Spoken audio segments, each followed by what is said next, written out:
M'dzina la Atate, ndi la Mwana, ndi la Mzimu Woyera. Amen. Ndikulandireni abale ndi alongo okondeka mwa Ambuye pano pa Tiyankhuleni Ambuye. Lero lolemba pa 14 Julayi mchaka cha 2025. Mawu athu oyamba akuchokera buku la Exodo mutu 1 ndime ya 8 mpaka na 14 nkudzawerenganso ndime ya 22. Amene akutiwerengera mawu oyamba ndi a Clement Nyale kuchokera ku St. Michael's Bangwe Parish mu Archdiocese ya Blantyre. Ndipo uthenga wathu wa lero ndi monga adalembera Mateyo woyera mutu wa 10 ndime ya 34 kulekera mutu wa 11 ndime ya 1. Amene akutiwerengera mawu amthenga wabwino komanso kutigawira mawu ndi Reverend Father Julius Dokowe a St. Patrick's Missionary Society SPS kuchokera ku Christ the Redeemer Parish Kapsoya mu Catholic Diocese ya Eldoret m'dziko la Kenya. Mawu a m'buku la Exodo. Patapita nthawi padalowa mfumu ina imene sidanziwe Yosefe. Mfumuyo idauza anthu ake kuti Aisraeliwa akuchuluka kwambiri ndipo ndi amphamvu kupambana ife. Mvetsani tsono, ife tichite nawo mwanzeru anthu amenewa, tiwachenjerere kuti asachuluke, chifukwa pa nthawi ya nkhondo iwowa angathe kudzaphatikizana ndi adani athu nazalimbana nafe, kenaka nkudzachoka m'dziko mwathu muno. Tsono adayika akapitawo awo owagwiritsa mwankhanza ntchito yolimba Aisraeliwo, kuti pakutero awafowokese. Aisraeli adamangira Faraoyo mizinda ya Potimo ndi Ramsesi. Kumeneko Aigupto ankasunga chakudya chawo. Koma Aisraeli ankati akamawazunza kwambiri ndi pamene iwo tsono ankachulukanabe, mpaka adabalalikira m'dziko lonselo. Motero Aigupto ankaopa Aisraeli ndipo ankawakakamiza mwankhanza kugwira ntchito ya ukapolo. Moyo wa Israeli udali wowawa chifukwa cha ntchito yakalavulagaga yowumba njwera ndiponso ntchito zosiyanasiyana za m'minda. Ankawakakamiza mwankhanza kugwira ntchito zonsezo zolemesa. Pamenepo Farao adalamula anthu ake kuti mwana aliyense wamwamuna wobadwa mwa Aheburi azimponya mu mtsinje wa Nailo, koma ana akazi azialeka azikhala moyo. Mawu a Ambuye. Tithokoze Mulungu. Ambuye akhale nanu. Mawu a mumthenga woyera monga adalembera Mateyu woyera. Ulemu kwa inu Ambuye. Pa nthawi yomweyo Yesu adati, kodi mukuyesa kuti ndidadzapereka mtendere pansi pano? Sindidadzapereke mtendere ayi, koma nkhondo. Inetu paja ndidadzalekanitsa mwana wa mwamuna ndi bambo wake, mwana wa mkazi ndi mayi wake, mkazi ndi apongozi ake aakazi, mwakuti adani a munthu adzakhala a m'banja mwake momwe. Munthu wokonda bambo wake kapena mayi wake kuposa ine ngosayenera kukhala wophunzira wanga. ndipo wokonda mwana wake wamwamuna kapena wamkazi koposa ine ngosayenera kukhala wophunzira wanga. Amene sasenza mtanda wake ndi kumanditsata ngosayenera kukhala wophunzira wanga. Munthu woyesa kusunga moyo wake adzawutaya, ndipo wotaya moyo wake chifukwa cha ine adzawusunga. Munthu wokulandirani inu amalandira ine ndemwe, ndipo wolandira ine amalandiranso iye uja amene adandituma. Munthu wolandira nthumwi ya Mulungu chifukwa choti ndi nthumwi adzalandira mphotho ya nthumwi ya Mulungu. Wolandira munthu wolungama chifukwa choti ngolungama adzalandira mphotho ya munthu wolungama.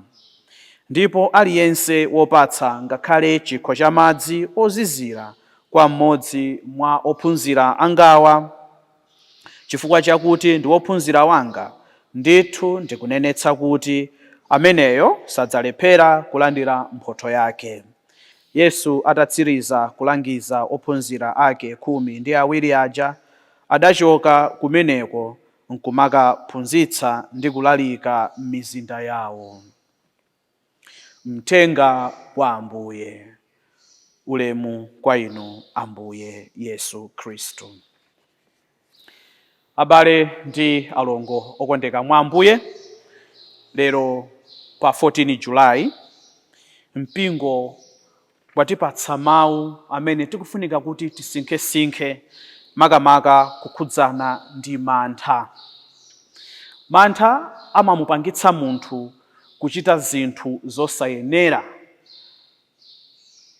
ndi cholinga chofuna kuti upeze bwino kapena umve bwino. Anthu ambiri amagwa m'mavuto chifukwa cha mantha, mwina kulephera kunena chilungamo, kuti ukanena chilungamo uchitiridwa zoyipa, kapena kumangidwa, kapena kupirikitsidwa mu mpingo, kapena kupirikitsidwa m'mudzi. Mantha ndi chidaso chimene Satana amachigwiritsa ntchito pofuna kugwira ntchito yake. Tikuona zimenezi kuchokera mawu oyamba amene awerengedwa pano ochokera m'buku la Ekisodo. Tamva kuti pa nthawi imeneyo padalowa mfumu ina imene sidadziwe za Yosefe. Ndipo mfumu imeneyi itawaona ana a Israeli idali ndi mantha kuti mwina tsiku lina ana a Israeli amenewa atha kudzasonkhana pamodzi ndi adani yawo pa nthawi ya nkhondo kenako nkuchoka. Kodi mfumu imaopa chani? Mfumu imaopa kuti ana a Israeli akawachokera sadzatha kugwira ntchito zachitukuko zimene ali kugwira mwaulere mwathangata. Tsono n'chifukwa chake idayika malamulo yoyamba kuchitira nkhanza anthu a mtundu wa Israeli, kuwagwira mu ukapolo kuti asachitenso bwino, asapite patsogolo. Koma monga momwe inu ndine timadziwira, kawirikawiri mavuto amene anthu ena amachitiridwa makamaka za nkhanza zimakhala ngati fetereza kapena kuti nthaka yachonde yothandiza mbewu kubala zipatso zake zoyenera. Choncho anthu amene amavutika kwambiri makamaka pakuchitiridwa nkhanza amakhala anthu oganiza mwakuya, ndipo amayang'ana chitsogolo ndi chiyembekezo kuti zinthu zidzayenda. Tikang'ana ku dziko kwathu kuno ku Malawi, mantha ndi amene akutibwezera mbuyo kwambiri chifukwa timayamba kuopa zinthu zimene sizingatithandize, zinthu zosayenera. Mwachitsanzo tikuyandikira zisankho. Ndiye mwina anthu ena amene ali kale m'maudindo ali ndi mantha kuti atha kuluza udindo wawo. Choncho amayambitsa zipolowe kumazuza anthu. Tikumaona zikwanje zikuyenda mtaunimu, sikuti kumene kuja ndiye kulimba mtima ayi, koma ndi mantha amene ali nawo. Tsono ife Akhristu tikupemphedwa pa tsiku la lero kuti tisakhale ndi mantha. N'chifukwa chake Ambuye Yesu mu uthenga wabwino akutiphunzitsa za kuyipa kwa mantha, kuopa kumutsatira Ambuye Yesu, kufuna kugwiritsitsa zimene tili nazo, maubale amene tili nawo, amenenso akutha kutilepheretsa kumva mawu a Mulungu. Ndiye Ambuye Yesu akupereka chitsanzo chimene inu ndine pena tingavutike kuti timvetse. Makamaka akuti munthu wokonda mwana wake, munthu wokonda bambo wake, mayi yake koposa Ambuye Yesu, ameneyo ngosayenera kulandira moyo wosatha.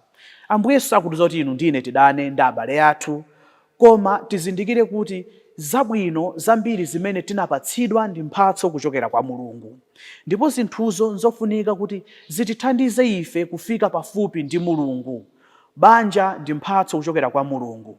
Banja litithandize ife kufika pafupi ndi Mulungu ndi kumutumikira. Ana tili nawo ndi mphatso kuchoka kwa Mulungu. Ana atithandize kufika pafupi ndi Mulungu kumutumikira, chimodzimodzi makolo ndi zina zonse zimene tili nazo. Chifukwa pamene Ambuye Yesu akutiphunzitsa kuti sadabweretse mtendere, koma anabweretsa moto, nkhondo, kulekanitsa, kugawanikana. Chifukwa chakuti tikamukhulupirira Ambuye Yesu ndi kutsatira malamulo ake, kutsatira malamulo a Mulungu, kukhala anthu amkuwala, kukhala mchere wa dziko, si onse amene amakondwera ndi kuwala. Anthu okhazikika mu mdima safuna kuwala, safuna chilungamo, safuna mtendere umene Ambuye Yesu amapereka. Ndipo pamene tikutsatira Ambuye Yesu tidzakumana ndi zovuta zambiri, kuyambira makamaka m'mabanja athu, pakati pa abwenzi athu, ngakhalenso m'dziko mwathu muno. Anthu amene akuononga Malawi si anthu akunjayi, ndife tomwe amene tili mu mdziko. Ndiye Ambuye Yesu akufuna kutithandiza kuti pamene tikufuna kukoza zinthu, tiyambire mkatikati mwa ife tomwe, mitima yathu, mabanja athu, kuti tifalikire ponse ponse. M'dzina la Atate ndi la Mwana ndi la Mzimu Woyera. Amen.